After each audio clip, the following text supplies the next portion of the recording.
আসসালামু আলাইকুম, আনিসা কিচেনে সকলকে স্বাগতম। আজ আপনাদের তৈরি করে দেখাবো ঘরে থাকা চাল দিয়ে হচ্ছে এগ বিরিয়ানি। আপনাদেরকে কিন্তু আমি এই বিরিয়ানিটা খুব সহজভাবে আর অল্প উপকরণ দিয়ে কিন্তু বানিয়ে দেখাবো। ঘরে যা আছে তাই দিয়েই কিন্তু আজ আমি এই বিরিয়ানিটা রান্না করব। তো চলুন দেখে নিই কীভাবে আমি এই বিরিয়ানিটা রান্না করি। এখানে নিয়েছি আমি ভাতের চাল, আগে থেকে ভালো করে পরিষ্কার করে ধুয়ে তারপরে পানিতে ভিজিয়ে রেখে দিয়েছিলাম। আমি এখানে নিয়েছি 1.5 গ্লাস পরিমাণে চাল, আর এই চাল দিয়ে আজকে বানাবো এগ বিরিয়ানি। তো আমি এই পানিটাকে ফেলে দিয়ে তারপরে চালটাকে সেদ্ধ করে নেব। চালের পানি আমি ছেঁকে নিয়েছি, এখন চালটাকে সেদ্ধ করে নেব। পানি গরম করতে বসিয়ে দিয়েছি, দিয়ে দেবো একটা তেজপাতা 2 টুকরো করে নিয়েছি। এবার দেবো গোটা গরম মশলা 3টে এলাচ, 2 টুকরো দারচিনি আর 4-5টা হচ্ছে লবঙ্গ। এবার দেবো লবণ, একটু দেবো সাদা তেল, এতে করে ভাতটা গায়ে গায়ে লেগে যাবে না, ঝরঝরে হবে। এখন আমি দিয়ে দেবো ধুয়ে রাখা চাল।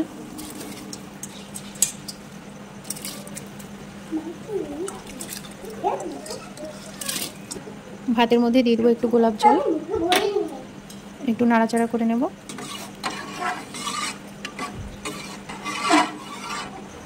আর একটা গ্যাস ধরিয়ে আমি ফ্রাই প্যান বসিয়ে দিয়েছি। ফ্রাই প্যানের মধ্যে দিয়ে দেবো তেল।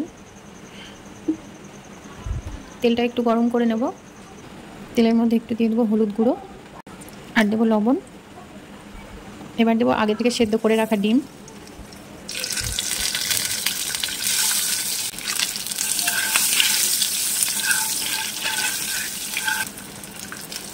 ডিম ভাজা হয়ে গিয়েছে, এখন তুলে নেব।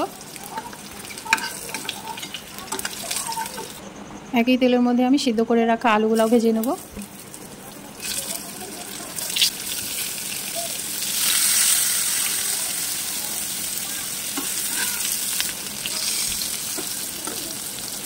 আলু ভাজা হয়ে গিয়েছে, এখন তুলে নেব।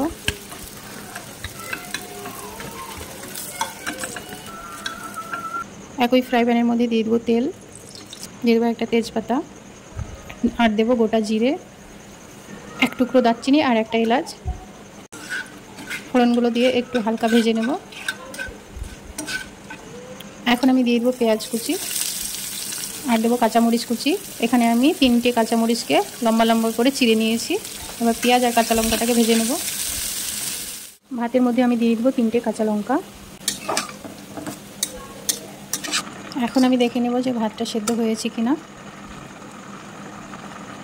তো ভাতটা সেদ্ধ হয়ে গিয়েছে, এখন আমি ভাতের মাড়টা পাশিয়ে নেব।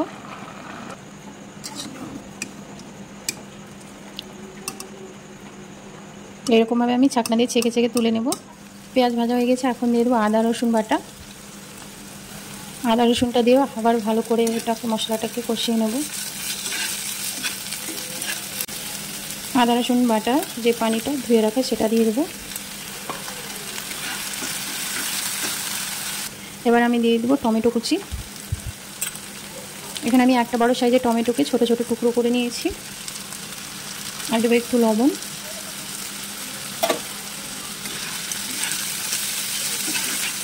দিয়ে দেবো হলুদ গুঁড়ো, জিরে গুঁড়ো, লঙ্কা গুঁড়ো। মশলাটা কষানোর জন্য দিয়ে দেবো একটু পানি।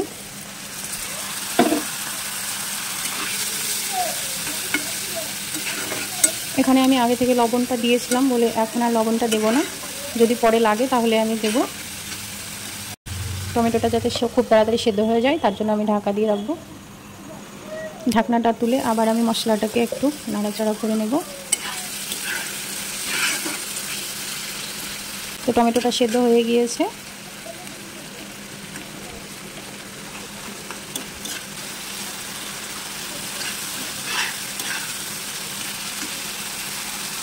মশলা কষানো হয়ে গিয়েছে, এখন আমি দিয়ে দেবো গরম মশলার গুঁড়ো। মশলার সঙ্গে গরম মশলাটা একটু ভালো করে মিশিয়ে নেব। আবারও আমি একটু পানি দিয়ে দিলাম। এবার একটু মিশিয়ে নেব। গ্রেভিটা একটু আমি ফুটিয়ে নেব।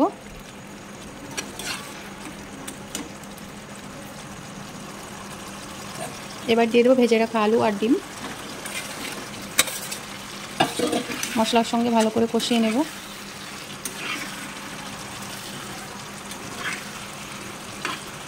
এবার আমি দিয়ে দেবো বিরিয়ানি মশলা। মশলার সঙ্গে যদি বিরিয়ানি মশলাটা দেওয়া হয় তাহলে খুব ভালো করে মিশে যায়।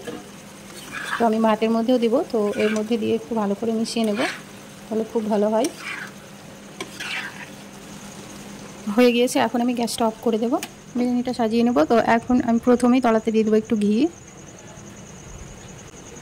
কিছুটা সাদা ভাত দিয়ে দেবো,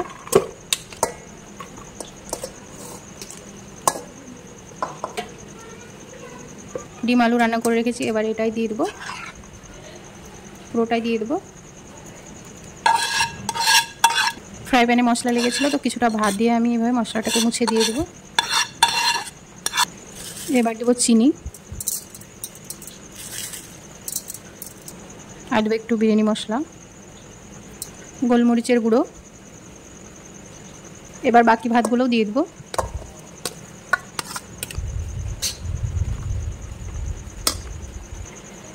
আবারও আমি উপর দিয়ে দেবো একটু বিরিয়ানি মশলা, এইভাবে উপর দিয়ে আমি ছড়িয়ে দিচ্ছি। আর একটু চিনি দিয়ে দেবো উপর দিয়ে, দেবো গোলমরিচের গুঁড়ো। এবার আমি সব শেষে দিয়ে দেবো ঘি। এখানে আমি গ্যাস জ্বালিয়ে দিয়েছি, গ্যাসের উপর একটা তাওয়া বসিয়ে দিয়েছি, আর তাওয়ার উপরে এই বিরিয়ানির হাঁড়িটা বসিয়ে দেবো। নিয়ে নেবো চুলাতে, আমি দমে রাখবো প্রায় 10 মিনিটের মতো। 10 মিনিট দমে রাখার পরে তারপরে আবারও আমি গ্যাসটা অফ করে আরও 10 মিনিট রেখেছিলাম। তো এখন আমি আপনাদের বিরিয়ানিটা পরিবেশন করে দেখাবো। বিরিয়ানিটা ভালো করে আমি মিশিয়ে নিয়েছি, এখন আপনাদের আমি পরিবেশন করে দেখাবো যে বিরিয়ানিটা কত সুন্দর হয়েছে। রাতে ডিনারের জন্য এইভাবে এক পাকে বিরিয়ানিটা রান্না করে নিতে পারেন খুব সহজে, খুব সহজ তৈরি করা যেমন সহজ, খেতেও কিন্তু দুর্দান্ত হয়। এটা একবার বানিয়ে খেলে আপনারা বুঝতে পারবেন যে কতটা টেস্টি হয়। বিরিয়ানির সাথে খাওয়ার জন্য আমি নিয়ে নেব পেঁয়াজ আর শসা। খুবই অল্প সময়ে কিন্তু এই বিরিয়ানিটা রেডি করে নেওয়া যায়। আপনারা কিন্তু রাত্রে ডিনারের জন্য এটা বানিয়ে নিতে পারেন, খুবই সহজ। শুধু বিরিয়ানির চাল দিয়ে যে বিরিয়ানি রান্না করা হয় এমনটা নয়, ভাতের চাল দিয়েও কিন্তু এইভাবে বিরিয়ানি তৈরি করলে খুব সুন্দর হয় খেতে। বিরিয়ানির এই রেসিপিটা আপনাদের কেমন লেগেছে অবশ্যই কমেন্ট করে জানাতে ভুলবেন না। ভালো লাগলে like, share, comment and subscribe করতে ভুলবেন না। আর পাশে থাকা বেল বাটনটা অবশ্যই ক্লিক করবেন যাতে পরবর্তী ভিডিও নোটিফিকেশান পেয়ে যান। সকলেই ভালো থাকুন, সুস্থ থাকুন, আল্লাহ হাফেজ।